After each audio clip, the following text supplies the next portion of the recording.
تقدیر غالب آ گئی، وہ گمراہ ہو گئے۔ اور زمین میں دیکھو کیا کیا انجام ہوا جھٹلانے والوں کا۔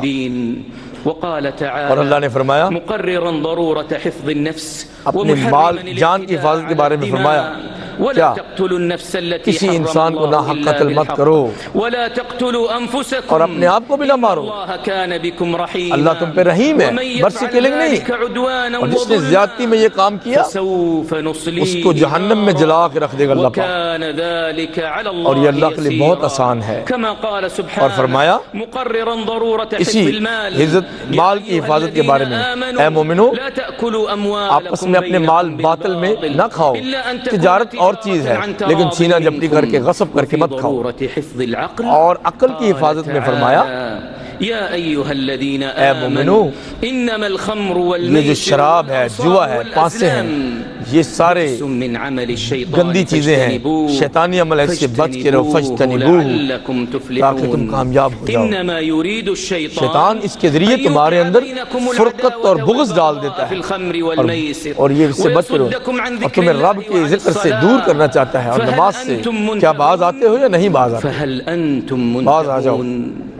وجاءت نصوص الكتاب اور والسنة کتاب و سنت کی نصوص بالنهي عن الوقوع اتنی في ہیں أعراض الناس آگئی ہیں کہ لوگوں کی عزتوں میں نہ گھس جاؤ۔ اللہ فرماتے ہیں جو مومنوں کو اور مومن مردوں کو تکلیفیں دیتے ہیں، بہتان لگاتے ہیں، بہت بڑا گناہ اور بہتان اپنے ذمہ لیتے ہیں۔ اور اللہ نے فرمایا بے شک جو مومن عورتوں کو جو بولی بالی ہیں، غافلات مومنات، ان پہ زنا کی تہمت لگاتے ہیں، ان پہ دنیا میں بھی لعنت ہے اور آخرت میں دردناک عذاب ہے۔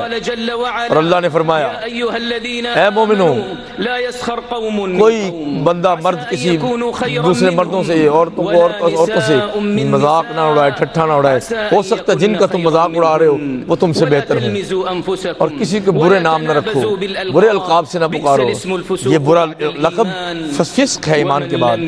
اور جو توبہ نہ کرے تو یہی غلط لوگ ہیں، ظلم والے ہیں۔ اے مومنو بہت زیادہ بدگمانی سے بچو، کیونکہ بعض گمان اس گناہ بن جاتے ہیں۔ تجسس مت کرو، کسی کی غیبت نہ کرو۔ کیا تم چاہتے ہو اپنے مرے ہوئے بھائی کا گوشت کھاؤ؟ یہ تمہیں بہت برا لگے گا۔ اللہ سے ڈر جاؤ، اللہ تواب ہے، قبول کرے گا توبہ۔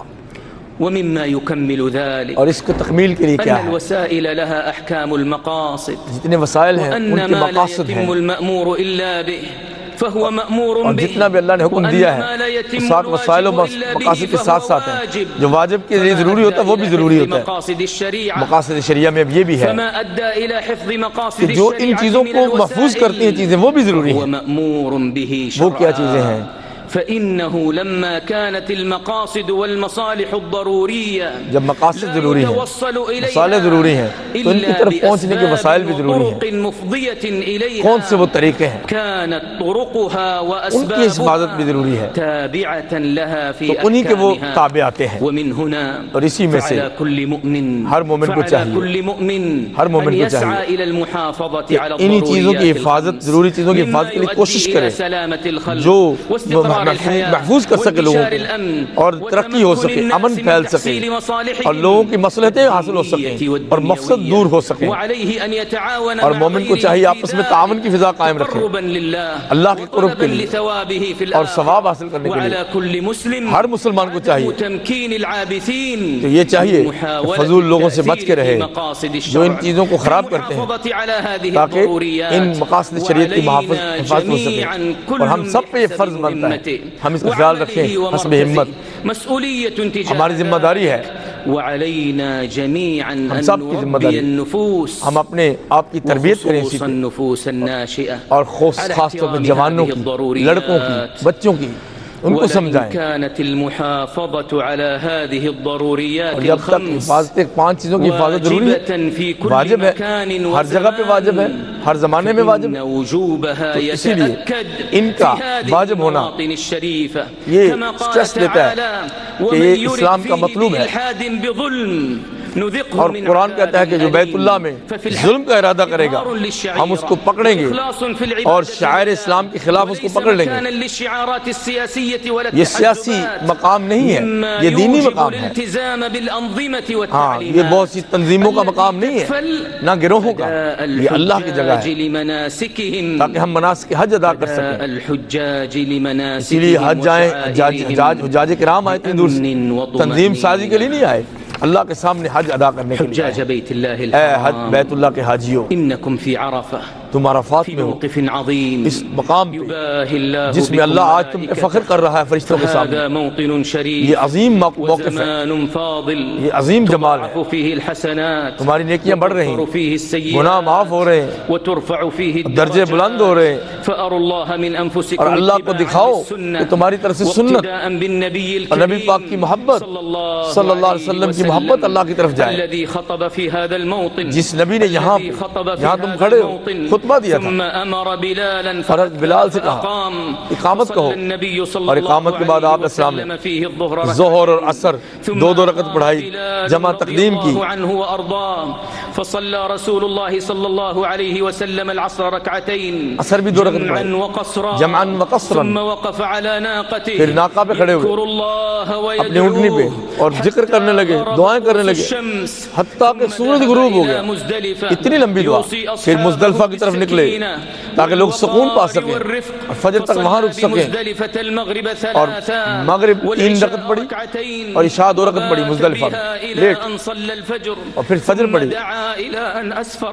ثم دعا إلى أن أسفر فذهب إلى منى اور پھر منی کی طرف گئے، جمرہ عقبہ پہ کنکریاں ماری، پھر اپنی قربانی کی، پھر آپ نے حلق کیا اور طواف افاضہ کے لیے بیت اللہ تشریف لے گئے، اور یہ 10 تاریخ ہو گئی۔ اور ایام تشریق میں منی کی طرف واپس آ گئے اور اللہ کی تکبیریں بلند کرتے رہے اور تینوں جمرات پہ کنکریاں مارتے رہے۔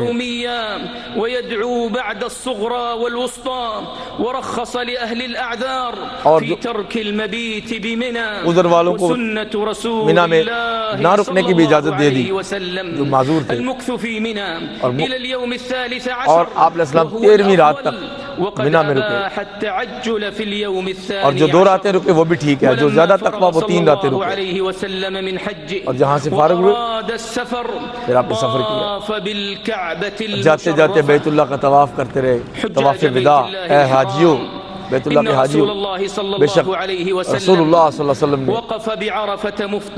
عرفہ پہ کھڑے ہوئے روزہ چھوڑ دیا تاکہ طاقت رہے اور اللہ کا ذکر ہو، دعائیں ہوں، اور دوسرے لوگ روزہ رکھتے ہیں اور آپ ذکر کرتے رہے، عرفات میں دعائیں مانگتے رہے، روتے رہے، اور اس کی آپ اتباع کریں۔ آپ اسلام اپنے رب سے دعائیں مانگو،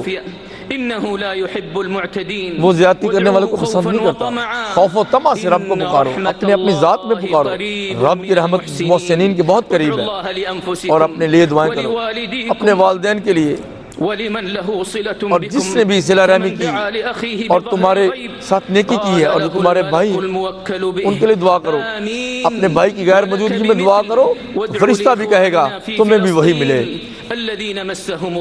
اور جو مصیبتوں میں ہیں، فلسطین میں ہے، جنگ پہنچ چکی ہے، ٹوٹ پھوٹ گئے ہیں، اہل فلسطین کے لیے دعا کرو، پانی بھی نہیں ہے، بجلی بھی نہیں ہے، کھانا بھی نہیں ہے، جگہ نہیں ہے، امن نہیں ہے، اپنے ان فلسطینی بھائیوں کے لیے بھی خوب دعا کرو، سب سے زیادہ ان کے لیے دعا کرو، یہ مستحق ہے۔